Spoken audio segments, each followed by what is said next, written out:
will Embassy battle commence.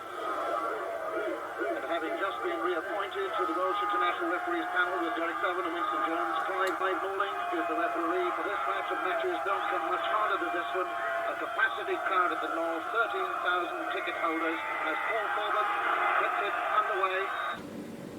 So we've got a bit of video footage, Clive. We've got you refereeing Neath against Llanelli in the Cup, 1987, in front of 13,000 people at the Gnoll. Yeah, biggest crowd I've seen at the Gnoll since the 1961 Springboks, when they played Neath and Alderman and won 25-5, and I didn't have any pocket money to go in to pay to watch the game fully, but I knew that just after half time they would open the gates for anybody who wanted to leave. So I waited until they opened the gates and I ran in, etc. And I had to ask somebody who was going in, etc., which was the Springboks. And that was my first experience of the Gnoll, but ironically enough, first experience of the Springboks. I never ever thought that in 20 years' time, when I'd be refereeing them, and I think that they don't think that I thought I was either. But no, the 87 one was quite a cracking game. If I remember rightly, Jonathan Davies dropped 2 goals in that particular match. Was he playing with Neath or something? He was playing for Neath then. Yeah. From Spaddy. Martin Gravel with a kick and a touch as we enter injury time, but it doesn't reach its mark again. Jonathan Davies is going to attempt a mighty long one. It looks good. It's for him. A huge drop goal from Jonathan Davies. Oh, sheer magic from the Welsh outside half. A mighty distance of some 40 metres. Fox with a throw. Hugh with a feed. Back to Jonathan Davies. A second drop goal maybe. It's a low one, but it's there. The second drop goal for Jonathan Davies. And that's his 8th of the season. And they don't come more crucial than that. Count and the last on the scoreboard. Corbin to restart with 16 minutes of the match to go. Kevin Thomas. A little bit fortunate to get the second possession, but he's made a mistake with the kick, and could this be the third drop goal? It's a huge one from Jonathan Davies, and it's there, his third drop goal of the afternoon. You simply can't keep this man down. Right. And the important thing that came up basically was the touch judge. There were 2 referees with me, and the touch judge on the stand side put his flag out first of all, and there was a bit of ooh from the crowd, etc. And I went to speak to him, got the forwards away, and he said, oh, there was a bit of loose footwork in there, Clive. He said, a little bit of loose footwork, you know, with the boots going about. So I said, well, who was it and what number? Oh, I couldn't quite pick out who it was, he said, see. So I said, okay, you know, and I called over, oh, sorry, I got it the wrong way around. I called over, first of all, Stuart Evans.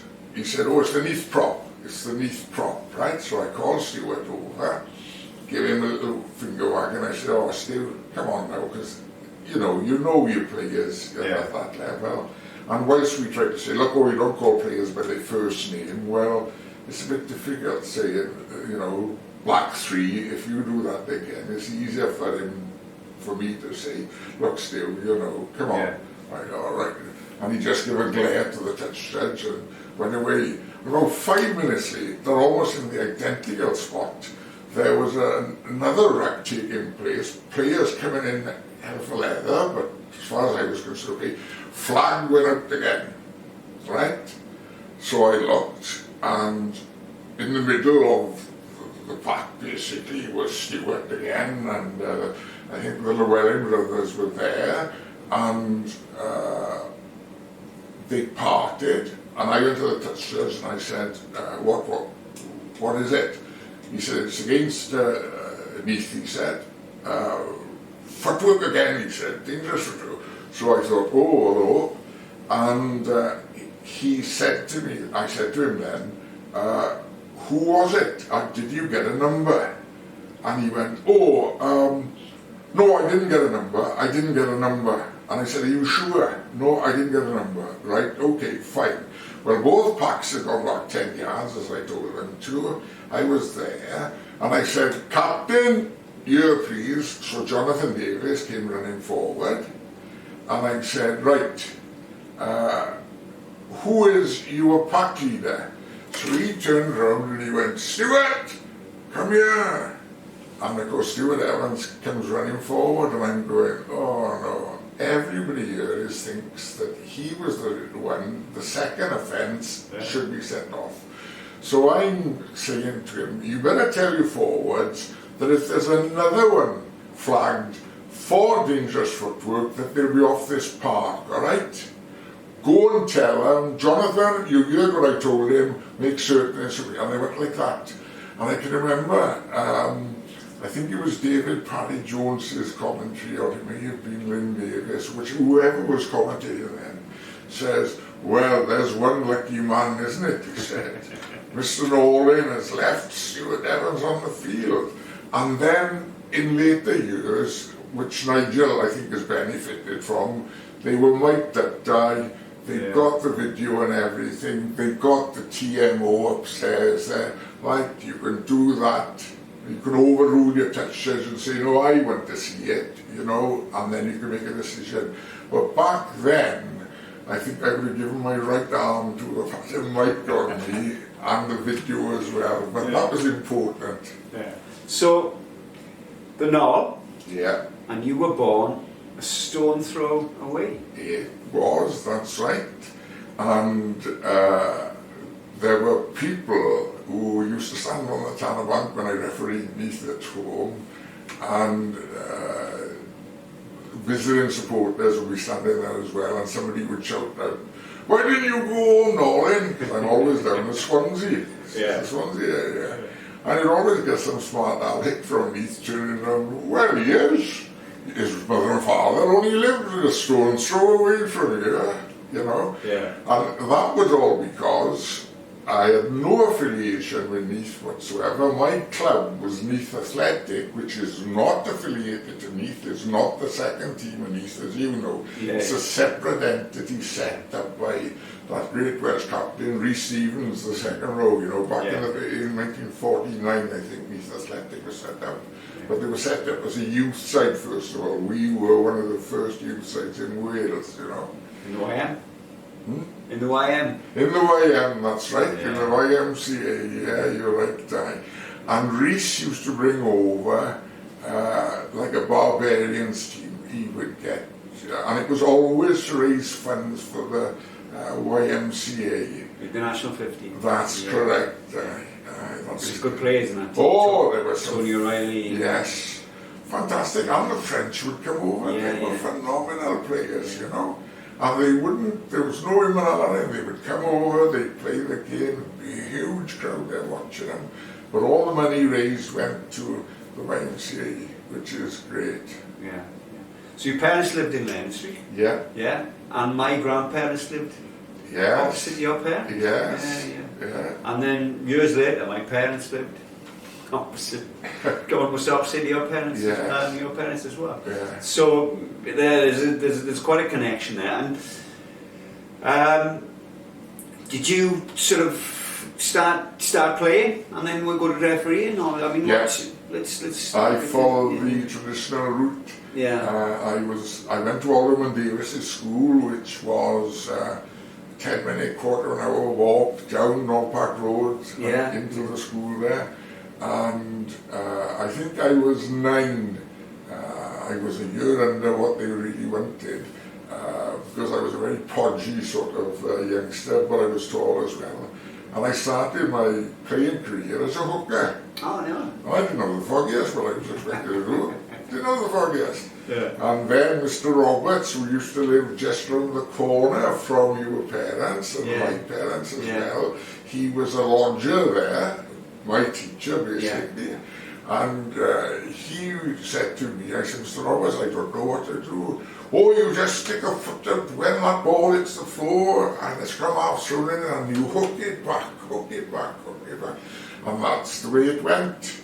And then I started... So you were playing with Alderman Davies then? Yeah, Yeah. I played 2 seasons for them, and I've got a photograph upstairs, and ironically enough, I made a very good friend called Howell Pickrell, and it was in 2011, at the end of the year, that I joined the Morrison Orpheus Choir, and whose face did I see first of all was Howell Pickrell, and he's in the bass section with me, so the connection is well over 60 years. Yeah, It's frightening to think about, you know, and I'll be singing with him on Saturday, you know.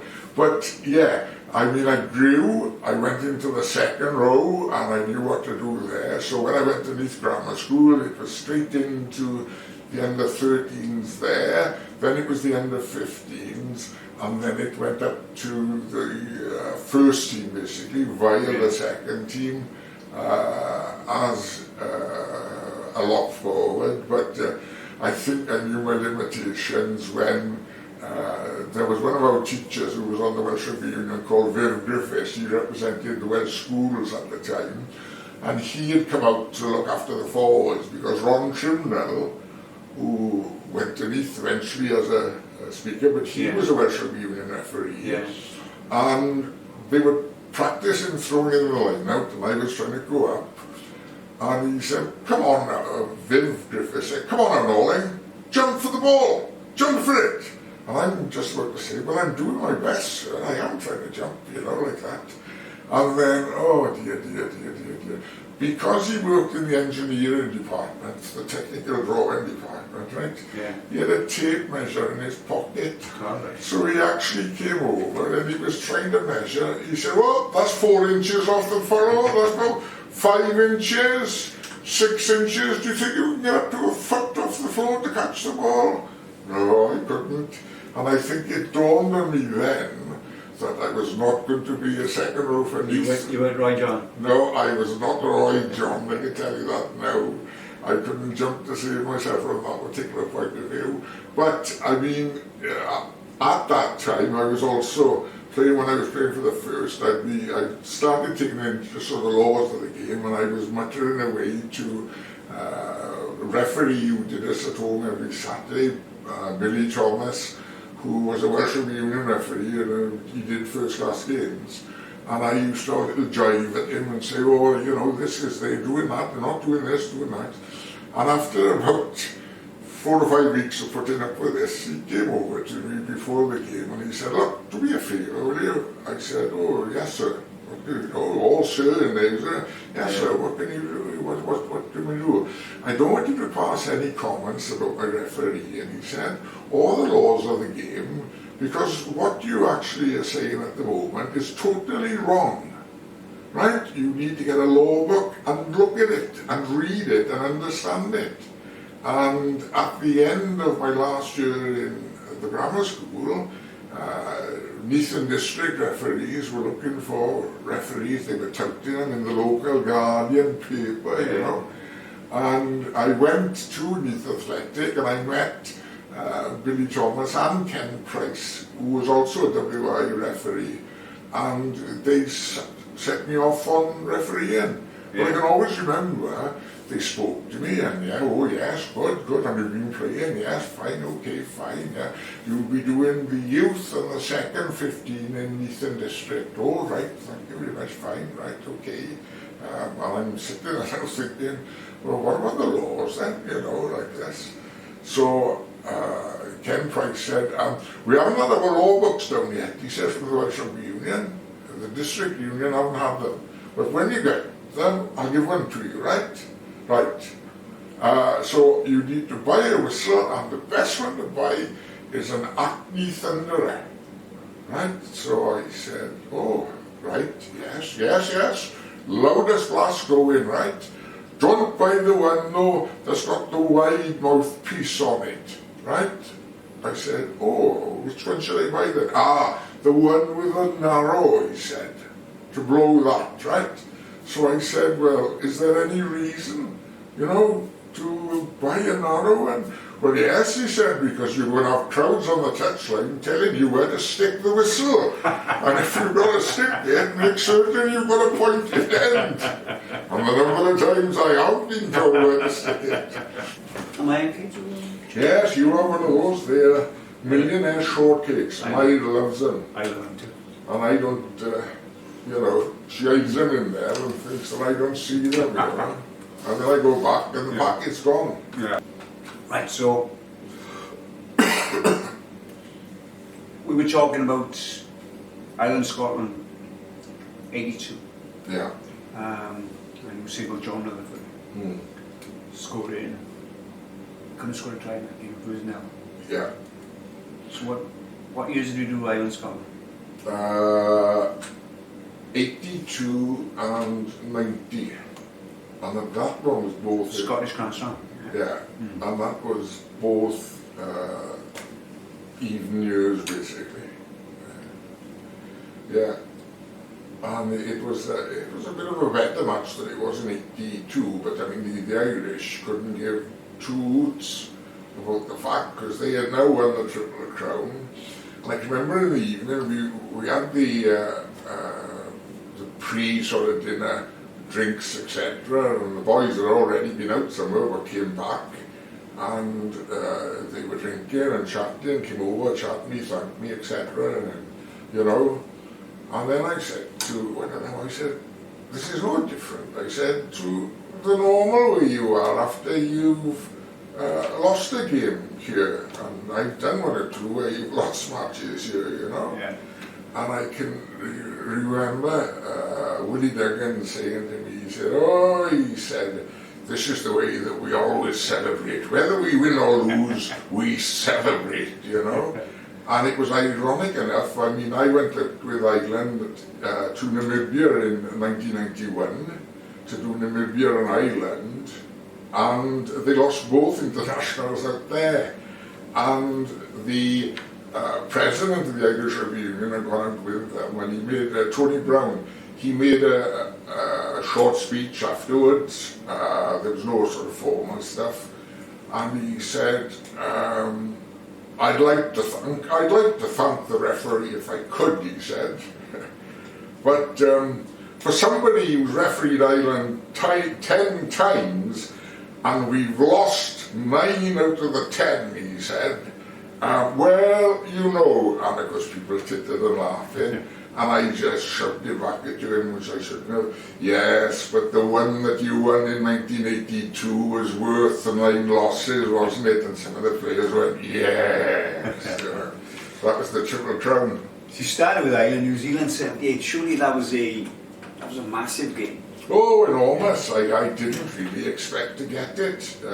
From the point of view that it was Welsh referees who did the first 3 games of the tour. So Ken Rowlands refereed them against, I think it was Cambridge University.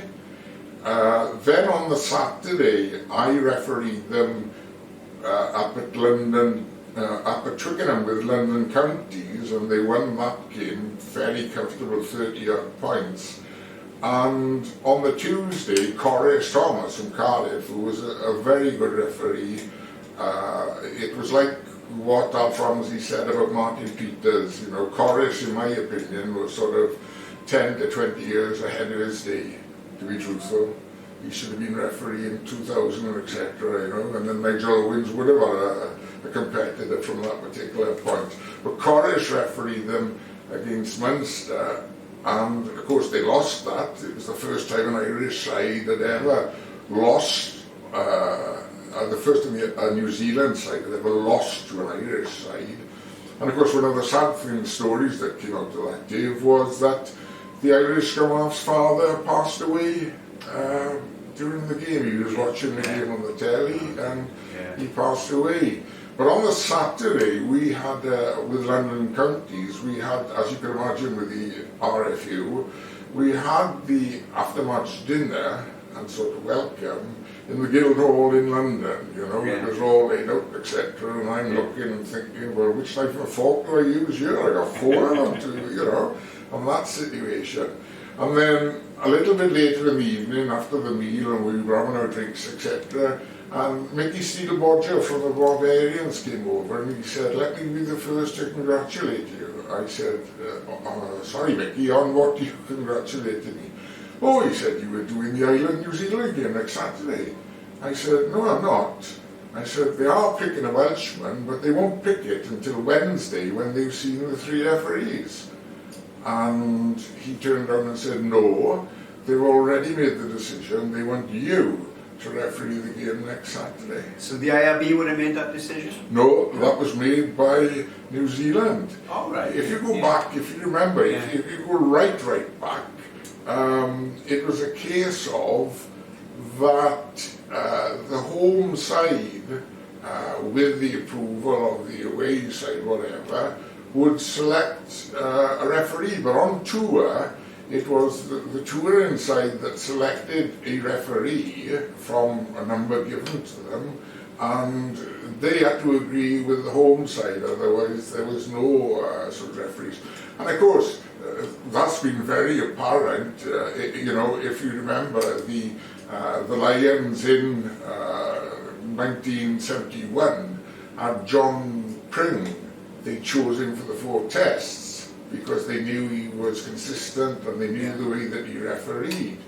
And I think the New Zealand Rugby Union were trying to push 1 or 2 others there and said, "Oh, what about this one? And what about that one?" And as Willie John said to me, "No way were we having anybody else." It was John Pring. And of course in 84, in 74 in South Africa, they had, oh gosh, what was his name? For the 4 tests. And of course he refereed the 3 very well, but the 4th one was controversial because it was a drawn match when Fergus Slattery went down on his stomach and put the ball down sort of between his legs basically, and the ref blew a bit quick for it and said scrum Lions ball, and even Gareth Edwards was saying it's a try.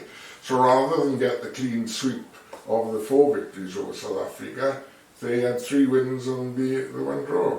But that's changed for the good now, that it is the IRB who select the international referees, and I don't think you can quibble. You might quibble about the quality of perhaps the younger ones who are coming on now, but they've got to learn somewhere, Dave. You know, if they've reached the top of their country's sort of ladder, the next step is up that ladder. And you've got to tolerate, you know, the adaptation, because if referees, well, I certainly found it, if I thought that referees was going to be like, at international level, like the 78 Schweppes Cup final that I refereed between Swansea and Newport, you know, there's no comparison. There is no comparison between the intensity of an international game as opposed to the intensity of a club game, basically, or even, I should imagine, a European Cup final now, because provinces and clubs are involved in that.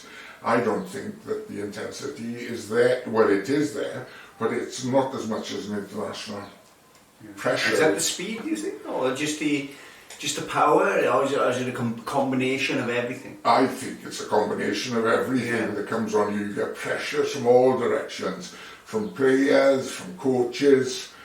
In South Africa, you've got Erasmus, you know, with the Lions, making a video of the first test referee to say, look, he did this one, and it was an hour-long situation. And I mean, I think it was Berry, if I remember rightly, I may be wrong, he may have done the second test, but he criticised him for the first test, and some strange thing was that a friend he had sent it to then put it on YouTube and it went viral, you know, and he really had to go at the referee, and of course he was hauled over the coals by the IRB, and quite rightly so. But what people tended to miss on that, he wasn't doing it for the benefit of the referee last Saturday. He was doing it for the benefit of the referee refereeing the Lions and South Africa the following Saturday. It was almost this case of, look, if you're going to be like that, I'm going to do another video, and you are going to be mentioned. Yeah. And I'm not, I may be thinking silly things like that, but in my mind, if I was refereeing that second test, I wouldn't have even bothered to look at the video of the first test. Yeah. Nothing at all. Or Erasmus's video. We can all do that. We can all look at videos. I looked at myself on video matches and I think, oh Lord, why did I give that decision? Good gosh, why am I standing there? And that has graduated up now to where the referee himself at international level has got to do a self-analysis of the game. Yeah. I suppose in the digital age it's a lot easier. When you started, you would only probably see yourself replayed on TV on the big matches. Yes. How do you think that the modern day referee copes with that? Do you think he can? Yeah, I think they do it. Nigel Owens is a classic example of that. He looks at his games, etc. He'll agree or he'll disagree with what he's done. And you've just got to say, well, it's part of the job because they get paid now. To be honest, I could never have been a professional referee. First of all, I wouldn't have passed the fitness test. And secondly, the heat I took this year, I couldn't go away for a month or 6 weeks refereeing abroad as they've got to do now. Yeah. I couldn't do that. I'd rather have said, no, I don't need to be paid, I'll stay here. And I was fortunate. And okay, people say, oh, you're an old fart, like Will Carlin famously said about the Rugby Football Union back in 1991 before the World Cup, isn't it? Well, yeah, I'm an old fart now. Back in 2012, I was invited to become the president of Birchgrove Rugby Club, and Jeff Wheel was the previous president and been in it for a number of years. And they said, oh, Jeff doesn't come nowadays, so what do you know? I said, I'm not going to accept the presidency. I said, if somebody has spoken to Jeff Wheel and found out that he once, and of course Jeff said, I'm too busy now to visit the club. Who do you think Clive will be okay? That'll be great. So they made me it, and I said one day to the secretary down there, I said, I've waited, I said, it's almost 30 years now since I moved into Birchgrove, Yeah. And he said, oh, we know you're not born in Birchgrove, like Jeff Wheel was, but you haven't done 30 years in the village yet, have you? I said, well, no, 2 years' time I will have, Oh, he said, well, if that's the case, don't tell anybody yet, he said, don't tell the 30. And they based it on the fact that, yes, you could become president, but you had to live in the village for 30 years to find out what it was like, And it's comical. And of course, the club when I went down there as president, the reason they asked me to become president, because they were very nearly bankrupt, and they knew that I was a strategic manager and business lecturer in Swansea Institute, and they said, can you come down and help us out a bit, etc. The chairman and the vice chairman was still there, but the rest of the committee, the secretary and the treasurer had left, and the treasurer took over. A big supporter of Birchgrove was a carpenter. He didn't know about finances, His wife was more proficient, she was a civil servant, and I met them, and they said, can you show us, what we got to do? I said, yeah. I said, come up, and that's all I had to do was dip into my lecture notes and pick out accountancy for non-accountants at the end of the day, did. Yeah. We spent 2, I think it was, times in there, 3 hours at a time, showing this and that. And I said to Ali, the treasurer, I said, the best one for this, I said, is Heather, your wife. And he said, what do you mean? I said, well, if anybody looks after money, I said, it's a housewife. She knows what's coming in and she knows what's going out, and that's exactly the way you run the club. And he did it tremendously, you know. Yeah. And I helped them out for about 4 or 5 years and got them back into the black. And yeah, they're doing okay now. They're up in Division 1 West, and we play the likes of Skewin and Bonamine, you know, and Neath. Yeah. And yeah, it's I prefer to watch them than watch the professional game. I don't watch an international. Mine will come in here and put the small telly on and watch Wales on that, and I'm in there watching golf or something else or another programme or reading a book about the laws. And I can sometimes tell when Wales are scoring or perhaps winning something, because that's all I hear is, "Go on, George! Go on, George! Yes!" And then she'd come in at half time and say, "Wales are winning." I said, "I think I gathered that from the shouting in the kitchen, you know." So what are your thoughts on the modern game? Thoughts on the modern game? Gosh, how long have you got with it?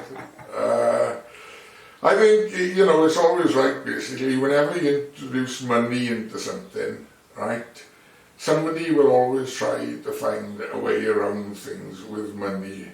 And I think we've seen that, not so much in Wales, but we've seen it in England, where the Saracens got round their £5 million cap for the year by putting people out into fictitious or sort of small businesses as directors, and they were getting paid 150,000 a year or goodness knows what to pop up their wages which they had, or the salaries that they had in the club. In Wales haven't got that far.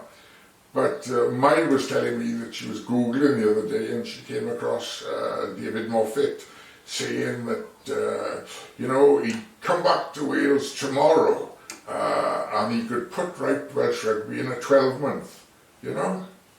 And I said to Mai, no, I said, David Moffat actually ran the line for me in a game in New Zealand, local game in New Zealand in 1989. He was one of the touch judges. I said that was the first time I met him, and then when he came here then in, when was it, 2001 I think it was, you know, as the sort of chairman, chief executive, etc. And he brought in with the likes of Graham Henry these provincial teams, etc. And, you know, I was saying then, no, we are not provincial, you know, we're all teams. You're not going to get, which it proved, you're not going to get ardent supporters like in Pontypridd, for instance, to join up with Cardiff supporters. They play against you on Boxing Day, yeah, but they don't want to become the Cardiff Blues. You know, so the structure is not right in Wales at the moment, and I just, I get an awful feeling that, you know, we blow hot and cold at international level, like nobody would have foreseen that almost Grand Slam, should have been a Grand Slam if the referee had just had a little bit more bottling in to give Wales the penalty try when the prop pulled it down sort of 2 meters from the line. I mean, as a referee, you've got to ask yourself, right, I can see him pulling it down, why is he pulling it down there? Because you can see the try line there, that's why, and you can see the ball's going through and they're going to score the try. And we lose the game, but we win, thank goodness, the title, you know. This year, it's a total reverse, isn't it? Last year it was win 4, lost 1, this year we lost 4, and we win 1. And, you know, good sides that have got depth should be very consistent, and that's why normally South Africa and New Zealand are number 1 and number 2 in the world rankings. So as much as when I did them in 81, they were both saying we're the best in the world, we're the best in the world, etc. Nowadays, because of the ranking system, it's the IRB who will give you points whether you win away from home or you lose at home, you have some taken, whatever it is, etc. And they are the top 2, but if you go to either country, the depth that they've got in their provincial sides, it suits them to have provincial teams. Yeah. It doesn't, well, England are a classic example of, they've got clubs they've not really gone to provincial sides, and yet they had the opportunity years ago, because the pyramid was, the top game was the international, and the next layer that they had was county matches. You know, you had Cornwall playing, my first one, Cornwall playing Somerset, you know, and then you had, I went up to do Durham against Cumberland and Westmoreland, and they were really nitty-gritty games, you know, but only people from who had been born in that area or lived in that area could play for either side. So, you know, you couldn't live in Bristol and you weren't born in Durham, so you couldn't go up and play for them. And there was technically no money paid at that particular time. But in Wales, we never really had that. There was always a thought about, well, what about an East Wales against a West Wales side? You know, and that's cutting it down.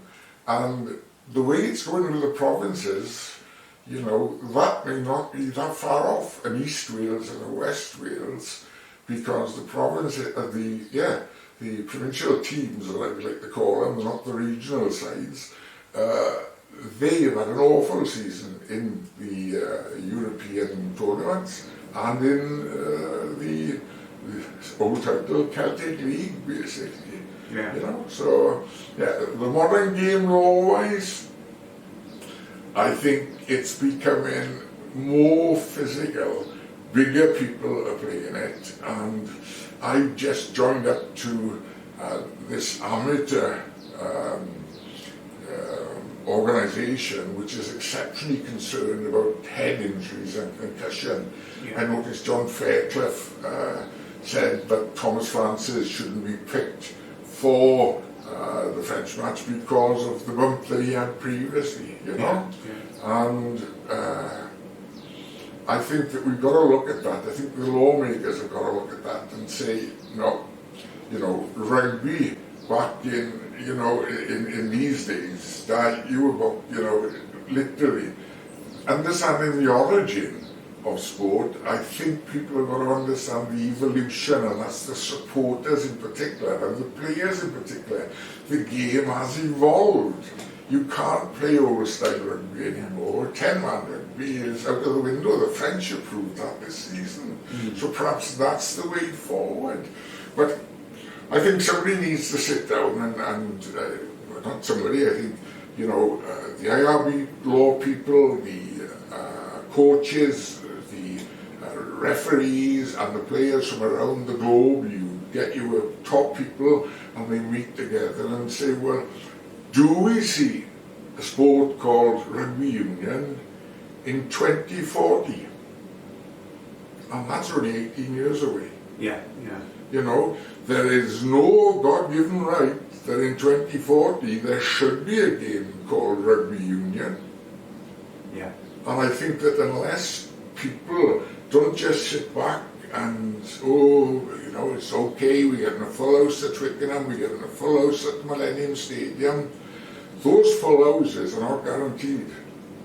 Okay, there's a hiraeth in Wales, perhaps different to England, where we go there and, you know, the old passion's there. But we don't sing hymns before internationals now as we used to in the 50s and 60s. That's gone away. You've got a choir there, yes, but they are not singing just Welsh hymns, they'll sing other things as well. The hiraeth, I think, if that starts declining, will support us. And of course, what is the biggest threat, in my opinion, is the internet. Because, you know, I've got an iPad upstairs that I can just about barely use. My computer is still a mystery to me, and I'm struggling to find my ways, but my 10-year-old niece's son, Zeke, can play about with it with no trouble at all, you know, and put things right. And miles per hour, you're really cursing, what the hell has it done now? And I'm thinking it's a machine, it hasn't done anything, what have I touched, etc. You know? So from that particular point, do we have to go to a game to watch it now and pay £100? If you went back to the 70s and said that in 2022 the Welsh Rugby Union will charge you between £100 and £120 to watch a Welsh international, you would have said you're talking rubbish. Yeah, that's right. Yeah. No, you're not. What's the cost going to be in 2040, Dave? Exactly. Yeah. You know? I think in 1973 when I went to watch the Barbers New Zealand, I think it was like 35 pence for the enclosure. Yeah, and it's that's spiraling out, and we were talking earlier about the research I'm going to be doing and delving into the social and political aspects of a particular game of rugby. You know, you look at our culture now. I've just put the iPad on this morning to see that the Chancellor is defending himself that he's taking 5 pence off a litre of petrol. Well, yes, that's tax at the end of the day. Our petrol is so expensive because of the governments over the years have lifted the tax level, you know, but we lift the national insurance level to ensure that you're not going to pay the new increase until you hit a certain level. But people have said there is some organisation that have come out today that there's over 1.5 million people will now be thrown into the poor category because of nothing being done yesterday in the spring budget, you know.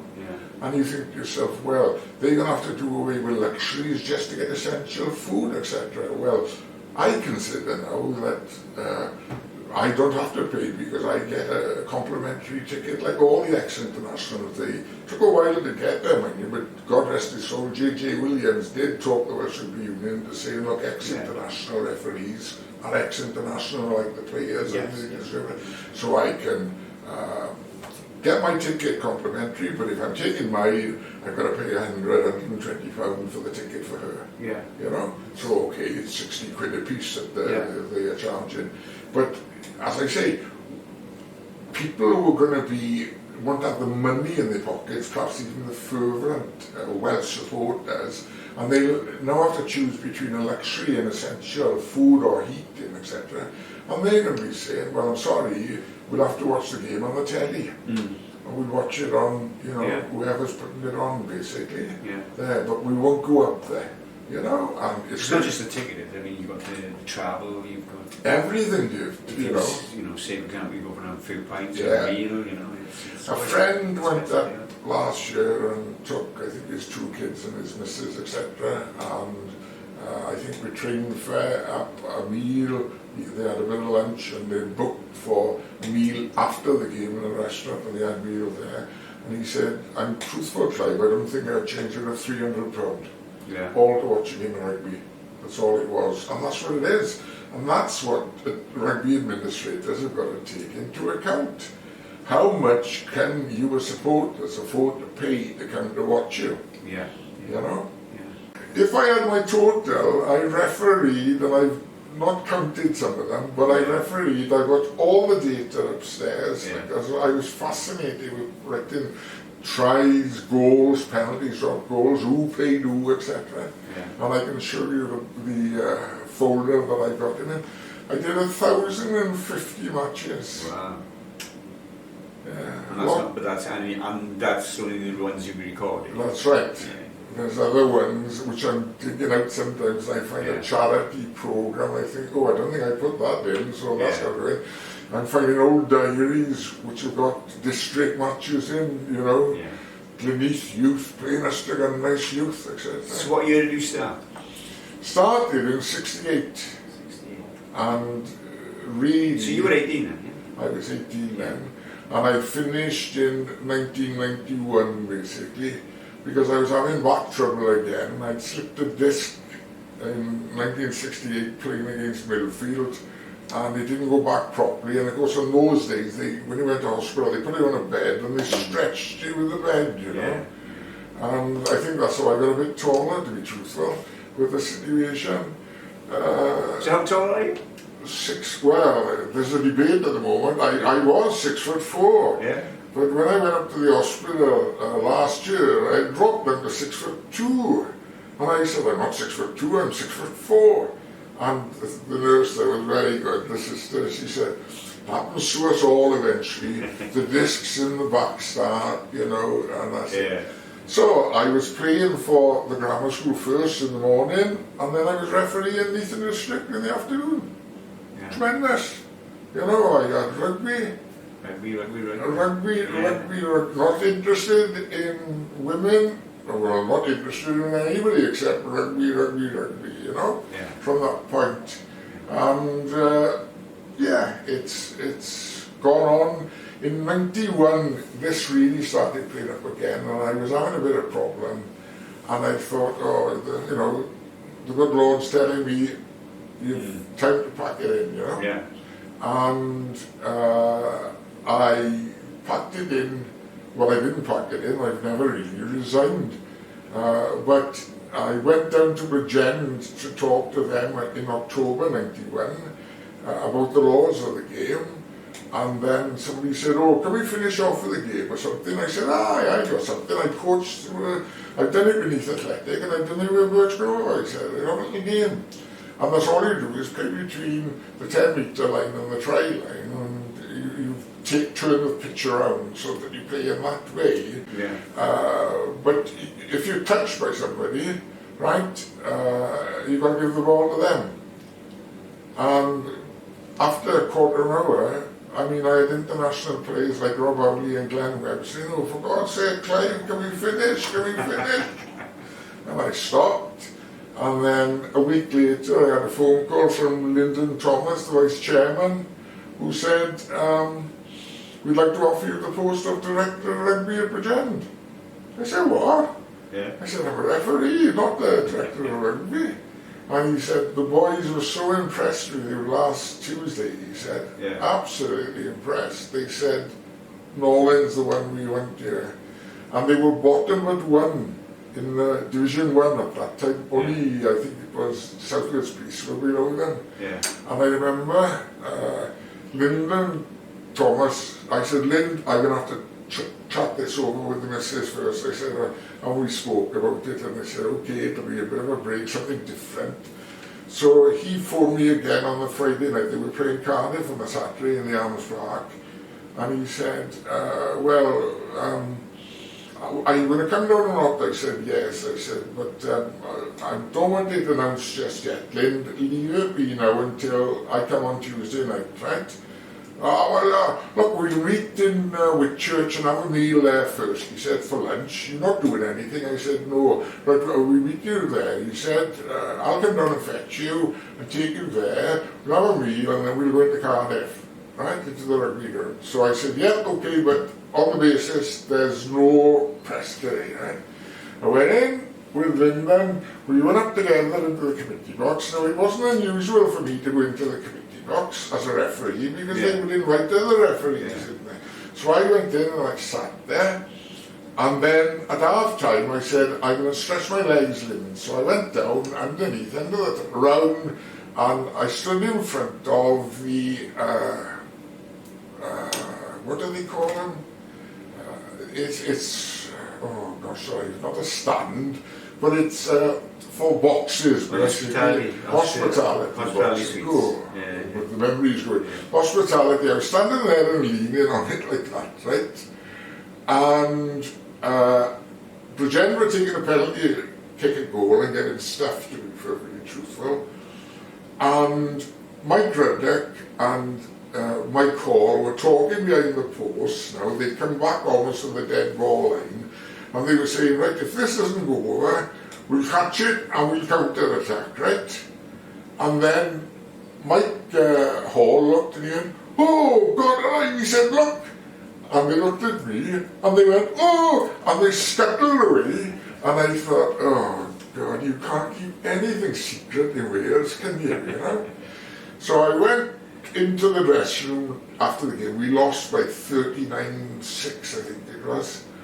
And I went in with Hugh Creddig, the chairman, from Pobl Cwm, Reg, you know, and he went in, and Lyndon came in as well, and he said, lads, just to tell you, Clive was accepted. Yeah, they were all applauding.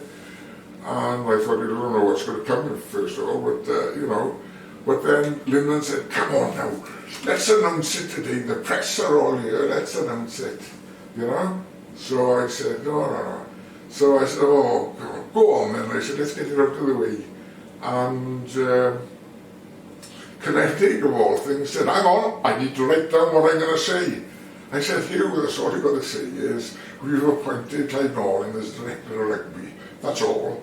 No, I need to write this down, he said. I can't do it without a script. Well, you can tell an actor, can't you? Yeah. So he wrote it down, and then we went out. Now, the rumour had gone round the ground that the new director of rugby was present, and they didn't know who the heck it was, right? I was the last one on the list, obviously. So we stepped outside, and I could hear the gasps from the press, and I got the cameramen there as well.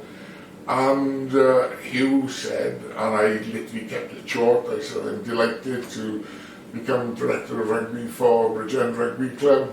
I have never taken anything less than 100%. I've never given anything less than 100%, and I expect that from the Bridgend players. So you don't look for them down the bottom of the table, you can look for them up the top.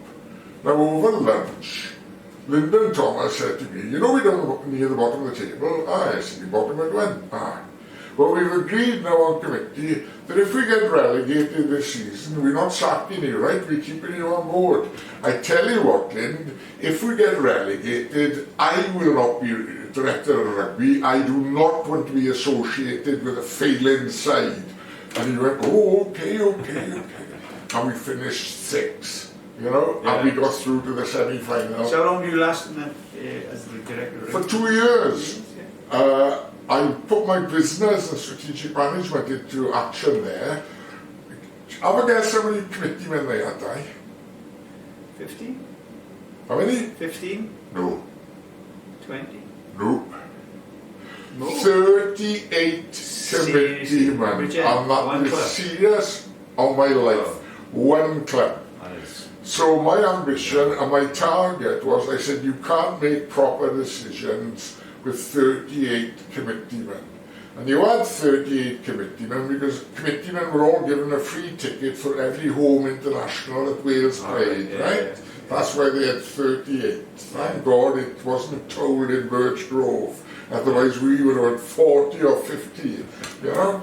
So I said, Lyndon looked at me, he said, what are you going to do? I said, right, I'm going to bring down my final year business studies students, year 4. They will do a strategic audit for me on Bridgend, and I'll break them up into 4s. And I said, I've got nearly 100 now, so I'll have 25 reports, which I will read through. I've got to mark them anyway, I said, so I'm going to read them through, and then I'll decide what action we should be taking.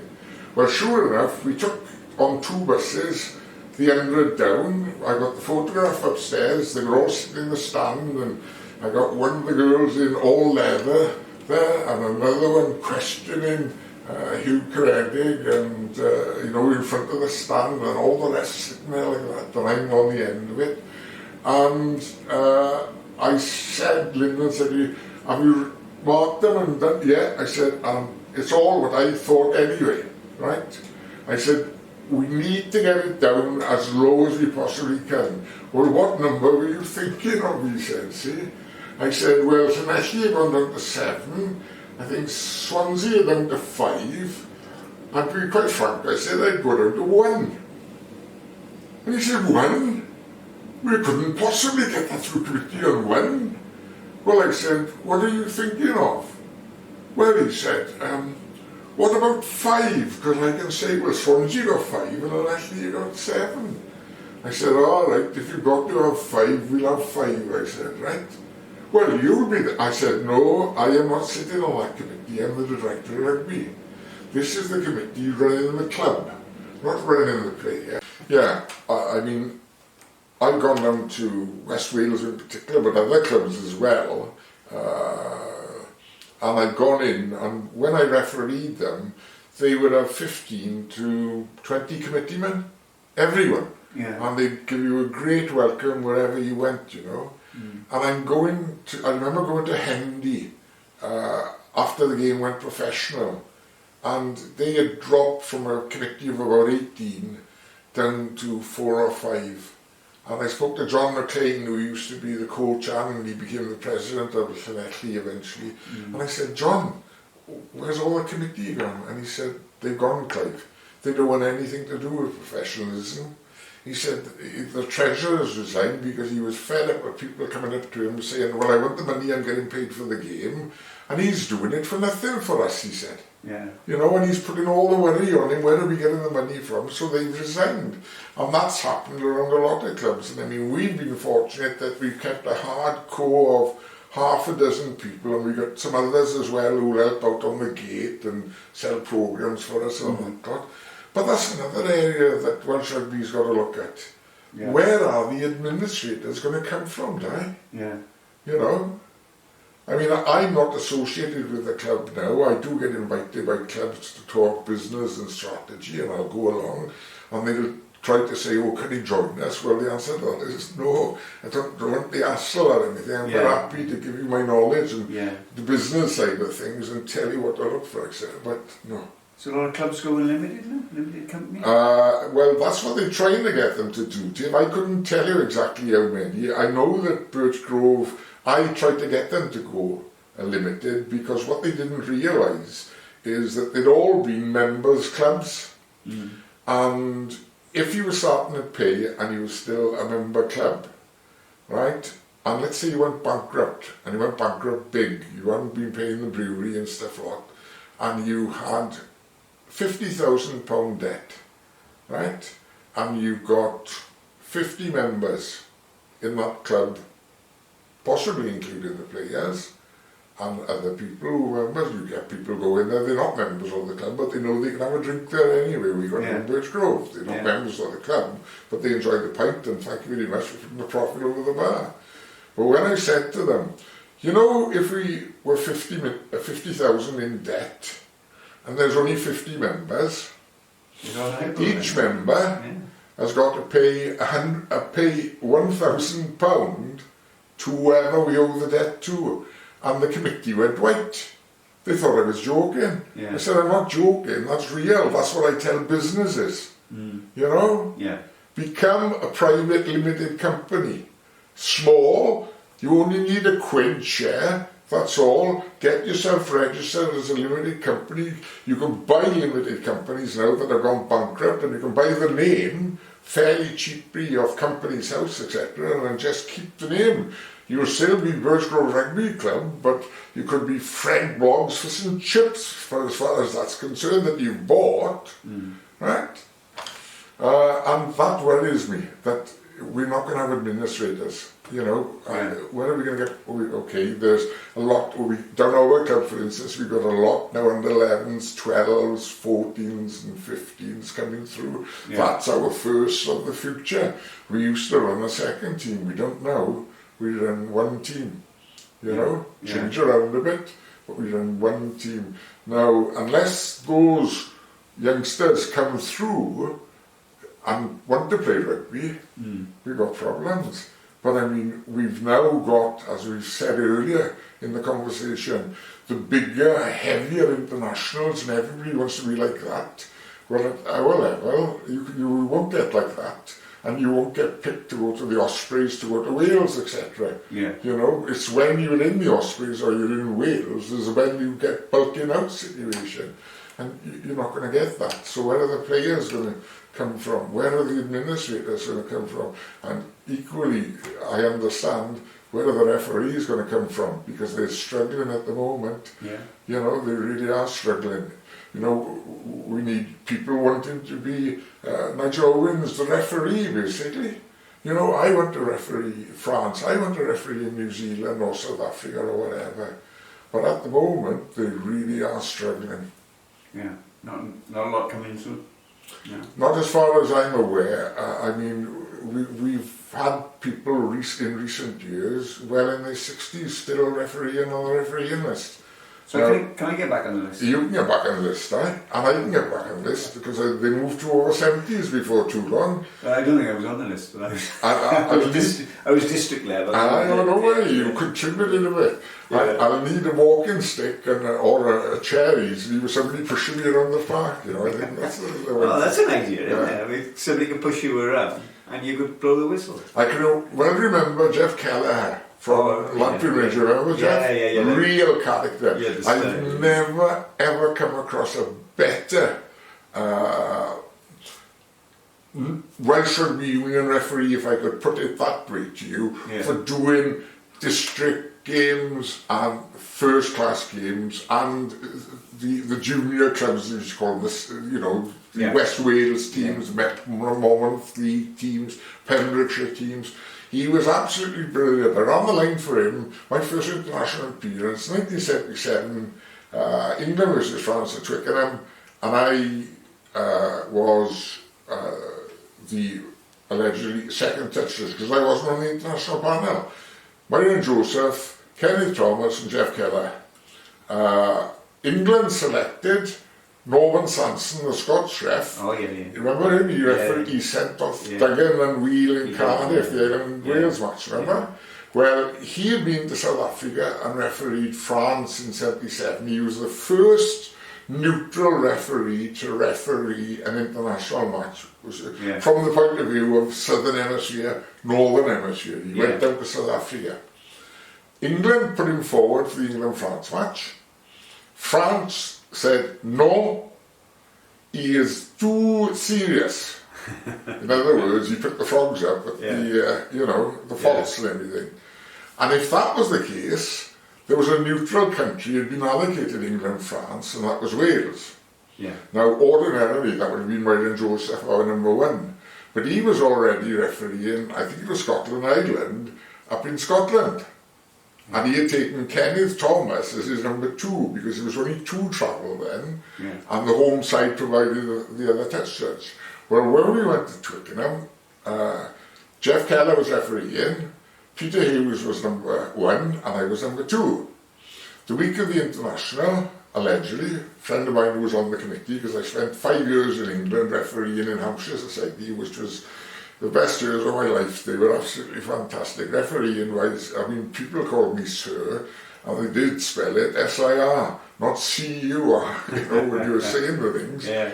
But I spent 5 years down there, really enjoyed myself, got used to meeting some of the committee, RFU committee.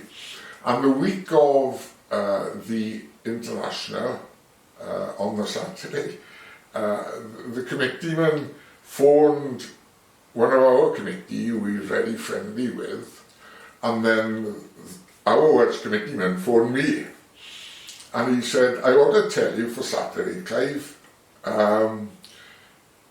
if Jeff Keller comes off, you will be going on to referee the game. I went, what? I'm not number one, I'm number two. Peter Hughes, the English international, is running the other line. He said, Peter Hughes has already put it to the RFU that as I am, he pointed me out, right? Yeah. He said, Clive Norling is not an international referee. He may be number 4 in Wales, but he's not an international referee. And therefore, if Jeff Keller comes off, I assume that I go on. So the referee bloke in England, Don Rutherford, is a widely owned. He always liked my style of refereeing.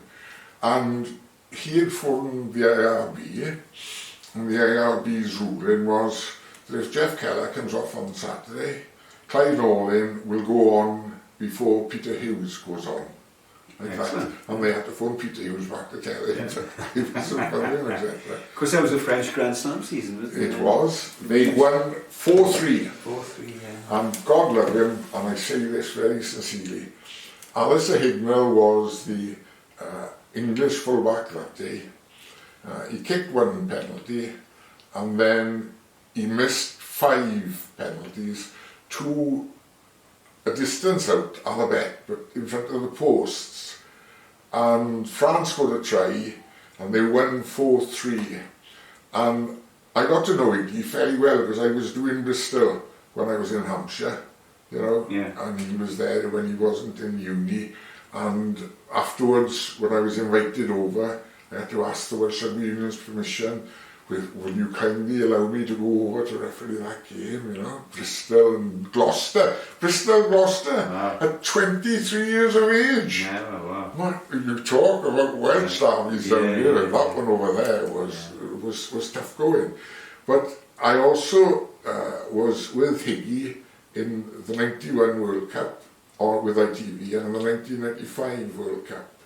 And it was after the 1995 World Cup that I heard that he had gone down with one of these deteriorating illnesses, you know. Yeah. And it was so sad because he was a gentleman, and both on and off the field. He was a lovely player to referee and a real good friend to be with off the field, you know. But yes, that was the French Grand Slam that year. Yeah. Excellent. Yeah. He said he can't win the ball. He lost that Leonard yet again. Somebody did it wrong. Norling on the spot. He's awarded a penalty. So it's Alderman, having had some success. One penalty so far in the first half. 10 of the misses though.